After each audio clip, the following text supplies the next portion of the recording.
Hello दोस्तों। आज मैं एक ऐसे शख्स की बात करने वाला हूँ जिनका जीवन संघर्षों से भरा रहा। जन्म से लेके मृत्यु तक उनका जीवन संघर्ष का ही था।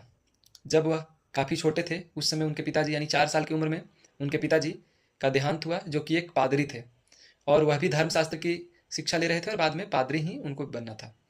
और ठीक पिताजी की मृत्यु के 2 साल के बाद उनके भाई की भी मृत्यु हुई। और जो शख्स इतनी कम उम्र में इतने बड़े बड़े झटका या फिर इतने बड़े बड़े अपने को खोया है, उसके लिए आगे का जीवन काफ़ी टफ होगा। और यही व्यक्ति जो कि एक समय के बाद पादरी के रूप में बनता, जो कि इनके पिताजी भी पादरी थे और ये भी पादरी ही बनेंगे। लेकिन इसके बाद इस व्यक्ति के अंदर ऐसा क्या परिवर्तन हुआ, जो कि एक धर्मशास्त्री होने वाला था लेकिन नियति ने उसे एक नैतिकता का विरोधी या धर्म का विरोधी बता दिया। जिनका एक बहुत अच्छा कथन भी है कि गॉड इज डेड करके है, कि भगवान मर चुके हैं उनके अकॉर्डिंग, चूंकि ईसाई धर्म से रिलेटेड थे वो।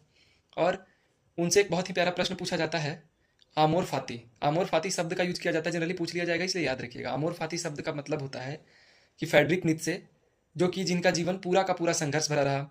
कम उम्र में पिताजी चल बसे, अपने परिवार भाई बहन भी छोड़ के चले गए। छोटे उम्र में उनके भाई की देहांत हो गई, बहुत सारी बीमारियों से, माइग्रेन से पीड़ित रहे। मतलब पूरा का पूरा जीवन उनका कहा जाए तो बस किसी तरह घिंच रहा था, फिर भी उन्होंने अपना हिम्मत नहीं हारा। एक समय ऐसा है कि उनकी प्रेमिका उनको छोड़कर चली गई। तो हर तरह से उनके आगे पीछे संघर्ष था और बहुत कठिन उनका जीवन रहा। और वही आदमी आगे चल के, जिसे कोई उम्मीद नहीं था खासतौर पे खुद से, वही आगे चल के इतना बड़ा इतिहास जिसे जीते जी कोई नहीं याद किया। जब वो जिंदा रहे इधर उधर धक्का खाते रहे, यहाँ तक कि जर्मनी से उन्हें निर्वासित कर दिया गया और जीते जी उन्हें कोई उपलब्धि नहीं मिली। 2 किताब लिखा, एक बियॉन्ड गुड एंड इविल करके लिखा, जो कि शुरुआती किताब था, बहुत चर्चा का केंद्र नहीं रहा। बाद में उनका एक बहुत फेमस किताब आता है, द स्पोक ऑफ जराथुस्त्र। थोड़ा प्रोनाउंसिएशन में दिक्कत हुआ है, जराथुस्त्र करके इसका लिखा जाता है कि द स्पोक ऑफ जराथुस्त्र। बहुत फेमस बुक है उनका और उनके मृत्यु के बाद सबसे ज़्यादा बिकने वाला या फिर सबसे ज़्यादा चर्चा का केंद्र बनने वाला बुक है। उनके लिए कहा जाता है कि अपने जीते जी तो उन्हें किसी ने नहीं पूछा, किसी ने उनके लिए कुछ नहीं किया, लेकिन जब उनकी मृत्यु हुई और मृत्यु के बाद आज ऐसा कंडीशन है कि दुनिया के बहुत सारे विश्वविद्यालय में और अलग अलग देशों में पढ़ा जाता है उनको। जैसे कि आज हमारे यहाँ बता रहे हैं कि उत्तर आधुनिक जो पॉलिटिकल साइंस थ्योरी का यूजीसी नेट के लिए जो सिलेबस है, उसमें उत्तर आधुनिकतावाद में फ्रेडरिक नीत्शे का नाम बहुत प्रमुखता से लिया जाता है और वह उत्तर आधुनिकतावाद के कहीं ना कहीं एक अग्रदूत के रूप में या दार्शनिक के रूप में काम करते हैं। तो उनसे एक प्रश्न पूछा गया था और उनके एक अपने ही मित्र या फिर गुरु कह सकते हैं आप, उनके द्वारा पूछा गया था कि क्या तुम, उसके लिए शब्द था आमोर फाती। आमोर फाती का मतलब हुआ कि क्या तुम्हें जो जीवन मिल चुकी है, मतलब जो तुम जीवन जिए हो, दोबारा उस जीवन को पाना चाहते हो। तब बहुत कोई सोचेगा कि भाई इतना संघर्ष हम किए हैं, मतलब क्या ही ऐसा जीवन लेके हम करेंगे। लेकिन उनका क्या कहना था कि नहीं, हम जो भी जिए, जैसा भी मेरा जीवन रहा, बहुत अच्छा रहा और मैं बहुत कुछ सीखा हूँ उसमें, इसलिए हमें अगर दोबारा मौका मिले हम फिर भी जिएंगे। और हमें अपने जो संघर्ष भरे जीवन थे उस पर गर्व होना चाहिए कि हमने संघर्ष करके आगे बढ़ा। हो सकता है कि जीते जी उनको नहीं पूछा गया, लेकिन आज तो दुनिया पूछ रही है, हम लोग भी उनको पढ़े ही हैं।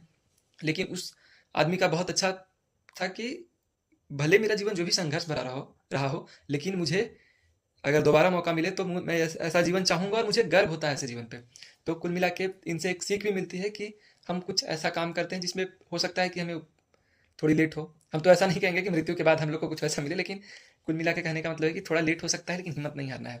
इनका एक बुक आता है, उसको पढ़िएगा तो उसमें विस्तार से पढ़िएगा। बहुत संघर्ष था इनके जीवन में, मतलब कोई नहीं इनके पास था। अंतिम अंतिम समय में इनके पास कोई नहीं था, बीमारी से मर गए, बहुत सारी बीमारी भी इनको हुई।